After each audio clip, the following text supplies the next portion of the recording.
জয় মঙ্গলা মায়ের জয়, জয় কৃষ্ণকালী মায়ের জয়, জয় সোনা মায়ের জয়। তো বন্ধুরা, আজকে একটা খুশির খবর দিতে এসেছি। খুশির নিউজটা তোমরা কম বেশি সবাই জেনে গেছো, আর যারা জানো না তাদের জন্য একবার বলে দেবো, আর যারা জেনে গেছো তাদের জন্য তো আর কিছু বলার নেই। তো বন্ধুরা, আমাদের মঙ্গলা মায়ের যে মেয়ে আছে উর্মি, তার সাথে কিন্তু তার যে হাজবেন্ড, তার সঙ্গে লিগেলি মানে বাবা রেজিস্ট্রি হয়ে গেছে, কিন্তু এখনো পর্যন্ত সামাজিকভাবে যে বিয়েটা হয় সেটা হয়নি। তো আমাদের কৃষ্ণকালী মা মানে কৃষ্ণকালী মায়ের মন্দিরে, সোনা মার মন্দিরে কিন্তু আমাদের মঙ্গলা মা উর্মির বিয়ে দিতে চলেছে। তো বিয়েতে আমন্ত্রিত কারা, বিয়েতে কে কে কার দায়িত্ব নিচ্ছে, কি হচ্ছে, কি মেনু আছে, সমস্ত কিছু কিন্তু মা ভিডিওর মাধ্যমে বলে দিয়েছে। তো বন্ধুরা, আমাদের কাছে সব থেকে বড় একটা খবর হচ্ছে কি উর্মির বিয়ে। বন্ধুরা, অনেকে হয়তো ভাবতে পারো যে তোমার কেন খুশি হচ্ছে উর্মির বিয়ে? খুশি হবে না, মঙ্গলা মাকে কিন্তু আমরা নিজের পরিবারে আমার নিজের মায়ের মতো দেখি। মঙ্গলা মায়ের মেয়ে সেটা কিন্তু আমাদেরও আপন, ঠিক আছে? তো আমি সম্পর্কটা হয়তো বোঝাতে পারবো না যে মঙ্গলা মায়ের মেয়ে আমার কে হয় বা মঙ্গলা মা আমার কে হয়। মঙ্গলা মা বলে ডেকেছি বলে মঙ্গলা মা আমার মা। তো আমার এক মা নিজের মা, এক হচ্ছে ঠাকুর আর এক হচ্ছে মঙ্গলা মা। তো আমাদের ভালোবেসে হয় না যে পরকেও আপন করা যায়, তো মঙ্গলা মা সে জায়গায় আমাদের এসে গেছে। মঙ্গলা মা কিন্তু খুব খুব খুব খুব ভালো একটা এই ভিডিওটা ছেড়েছে বলে আমাদের আজকে এত এত মানুষের উপকার হচ্ছে। আর সেই থেকেই মঙ্গলা মা, অনেকে বলতে পারো যে মঙ্গলা মা যে ভিডিও করছে এখন যে বলছে মেয়ে বিয়ে দেবো, তো কেন ধুমধাম করে দিচ্ছে না, মন্দিরে কেন দিচ্ছে? সেটাই তো হচ্ছে কথা। মঙ্গলা মা কিন্তু কখনোই নিজেরটা দেখেনি যে আমি টাকা কামাচ্ছি, মেয়ে জাঁকজমক করে বিয়ে দেবো, একটা মেয়ে ধুমধাম করে বিয়ে দেবো। মঙ্গলা মা কিন্তু মেয়েরও কথা ভাবেনি।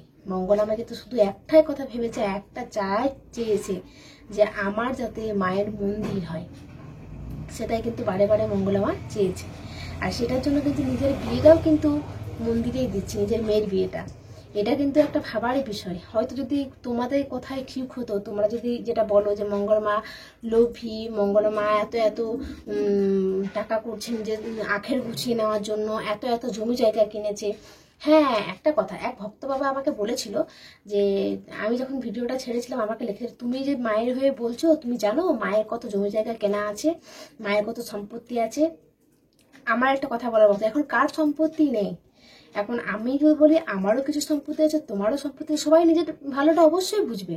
তো সম্পত্তির সঙ্গে তো মঙ্গলা মায়ের ভণ্ডর কোনো সম্পর্ক নেই।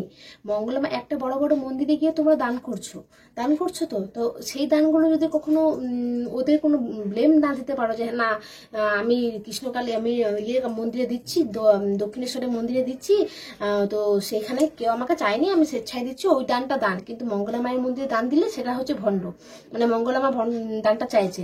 প্রত্যেকটা মন্দিরেই দানের টাকায় চলে, প্রত্যেকটা আশ্রম দানের টাকায় চলে। ওই তখন তো তোমরা প্রতিবাদ করো না। কিন্তু মঙ্গলা মা না চাইতেই মঙ্গলা মাকে সবাই দান করছে, সেটা তোমাদের সহ্য হচ্ছে না। যাই হোক, তো জমি জায়গা কিনেছে, যাই কিনেছে এটা মঙ্গলা মা নিজস্ব কিনেছে, সেটা মঙ্গলা মায়ের ব্যাপার। ওটা তো তোমার নাক গলাবার কোনো প্রয়োজন নেই, তোমার টাকায় তো কিনেনি। আর যদি মঙ্গলা মাকে কেউ টাকা দিয়েও থাকে, মঙ্গলা মা সেই টাকায় জমি কিনবে না, খাবার খাবে না, লোককে বিলি করবে, সেটা মঙ্গলা মায়ের ব্যাপার। তোমরা তো সে টাকা তোমাদের অধিকার তো নেই বলবার যে আমি টাকা দিলাম, তুমি এই টাকাটা যদি বলো যে আমি টাকাটা দিলাম, তুমি টাকাটা মায়ের মন্দিরে দাও, সেক্ষেত্রে আলাদা ব্যাপার।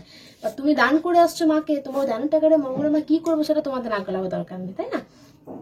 যাই হোক, এটা একটা যে আমাকে বলেছিল যে ভক্ত বাবা যে তুমি মঙ্গলা মায়ের হয়ে ভিডিও বানাচ্ছ, জানো মঙ্গলা মায়ের কত জমি কিনেছে। তো তোমারও দাদা ভাই, তোমারও হয়তো অনেক টাকা পয়সা, অনেক জমি জায়গা আছে, তোমার টাকা যেমন কেউ কিছু ভাগ বসাতে যাবে না বা দেখতেও যাবে না তুমি কেন তোমার টাকায় কি কিনেছো। তোমারও দেখার দরকার নেই মঙ্গলা মায়ের টাকাতে কি কিনেছে। তো মঙ্গলা মায়ের একটা উদ্দেশ্য, মঙ্গলা মা মায়ের মন্দির করবে, আর সেই মন্দির করার জন্য মঙ্গলা মাকে তো নিজের মেয়ের বিয়েটাও কিন্তু ধুমধাম করে দিচ্ছে না, মায়ের মন্দিরে দিচ্ছে। এবার মেন টপিকে, মেন কথায় আমি এসে যাই। আমি কিন্তু ভিডিও ক্লিপ দিতে পারছি না, কারণ এখানে একটা ভিডিও ডাউনলোড করতে আমার অনেক সময় লাগছে। আমি বাপের বাড়িতে আছি এখনো পর্যন্ত, তো ভিডিও ডাউনলোড হচ্ছে না আমার। তার জন্য আমি স্ক্রিনশট করে ফটো দিয়ে দিয়ে এইসব ভিডিওগুলো বানাচ্ছি। ভিডিও ডাউনলোড করতে গেলে আমার অনেকটা সময় লেগে যাচ্ছে, একদিন পুরো লেগে যাচ্ছে, ওই জন্য আমি দিচ্ছি না। তো যাই হোক, আমি মুখেই বলে দিচ্ছি, মঙ্গলা মা ডিসিশন নিয়েছে উর্মি আর উর্মির যে হাজবেন্ড হবে তার কিন্তু ওখানেই বিয়ে দেবে মন্দিরে। সোমবারে বিয়েটা হচ্ছে, মানে আজকে হচ্ছে রবিবার, আমি রবিবারে ভিডিওটা বানাচ্ছি, সোমবারে কালকে বিয়েটা দেবে উর্মির। আর উর্মির হাজবেন্ডের মন্দিরের মধ্যে। আমন্ত্রিত কারা? যারা যারা মঙ্গলা মায়ের মন্দিরে যাচ্ছ সবাইকে মা নিমন্ত্রণ করেছে। তো মঙ্গলা মায়ের যারা সোমবারে মন্দিরে যাচ্ছ তারা সবাই ওখানে খাবে। আর পাশে আশেপাশের দোকানদার বা বাড়ির লোক সমস্ত মানুষেরই কিন্তু নিমন্ত্রণ আছে, ঠিক আছে? বাড়ির লোকেরও নিমন্ত্রণ আছে, বাইরের দোকানদারেরও নিমন্ত্রণ আছে, আর আমাদেরও নিমন্ত্রণ আছে, সবার।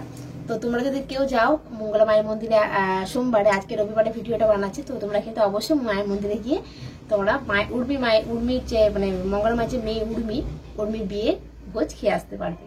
আর কি কি মেনু হবে, কার কার দায়িত্ব কিন্তু সবাইকেই দিয়েছে, দোকানদারদেরকে দায়িত্ব দিয়েছে, সবাইকে দায়িত্ব দিয়েছে। যারা বাড়ির লোক বা বাড়ির আশেপাশের দোকানদার সবার দায়িত্ব আছে।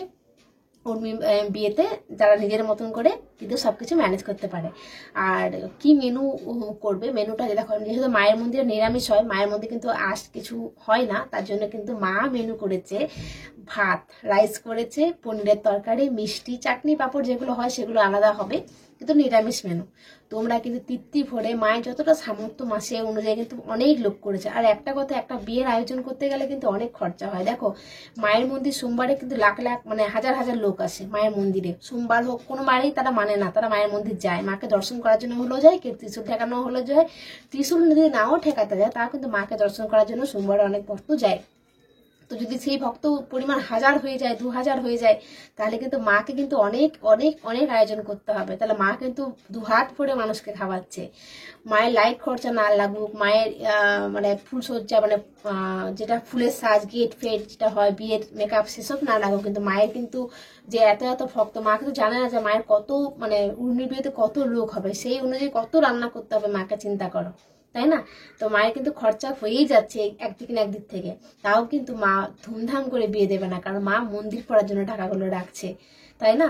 তো মায়ের একটাই শখ মন্দির করার জন্য। তোমরা যারা মায়ের পেছনে লাগছো, মাকে লোভী বলছো, ভণ্ড বলছো, তাদের উদ্দেশ্যে একটা কথাই বলি, তোমরা তোমার স্বার্থটা ছাড়া ঠাকুরকে ভালোবেসে এরকম করে দেখাও তো। দেখো মা মেয়ের কথা চিন্তা করলো না। এখনকার মেয়ের কত স্বপ্ন থাকে যে আমার বিয়ে এইভাবে হবে, আমাকে এইভাবে সাজাবে, এইভাবে আমি সাজবো পার্লারে, এত এত লোক খাবে, আমাকে দেখবে, কিন্তু তারা সবকিছু বিলীন করে দিয়েছে মায়ের চরণে, তবেই তো মা তার কাছে গেছে। তাহলে আমাদের কাছে কেন আসছে না? কারণ আমাদের মধ্যে আমরা নিজের শখটাকে ত্যাগ করতে পারবো না। আমরা চাইবো যে না বাবা আমি ওইভাবে বিয়ে করতে পারবো না, আমাকে কিন্তু ধুমধাম করে বিয়ে করতে হবে, তাতে যদি আমাকে সময় লাগে লাগুক। কিন্তু মা ওইটা ভাবেনি। মা ভেবেছে আমার যা হচ্ছে হোক, যা হচ্ছে যাই হোক, কিন্তু আমি মায়ের মন্দির করব, আমার মেয়ের বিয়ে এইভাবেই হোক।